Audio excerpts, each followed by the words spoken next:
Sometimes we see or hear something and we understand it right away. It just clicks in our brain. Other times we see or hear something and we don't understand it. We need to see it again and again and again and again before we finally get it, before we can wrap our brains around it.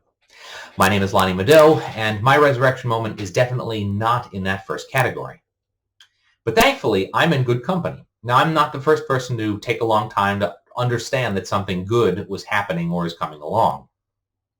I think of the stories in the Gospels of the disciples trying to understand the resurrection. How many times and in how many ways did Jesus try to explain the resurrection to them and they just didn't understand it? I think of Mary Magdalene's first encounter with the risen Christ. She thinks he's the gardener. And let's not forget the story of Thomas. Like most of you, almost all of my face-to-face interaction with outside of my immediate family during the pandemic has been on screens, whether it's work or with family or with friends or volunteer activities. It's all been on a screen.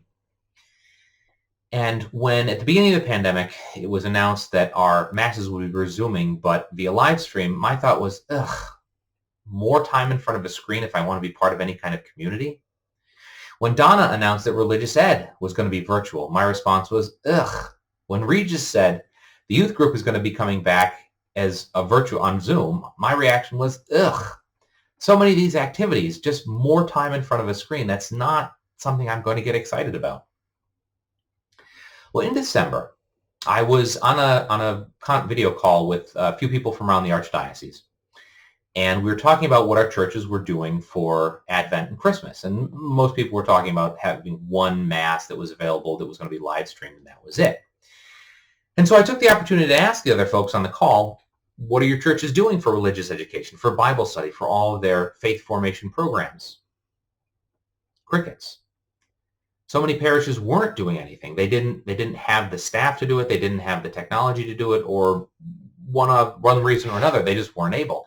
And in that moment, I realized how fortunate I am in this very isolated, very dark time.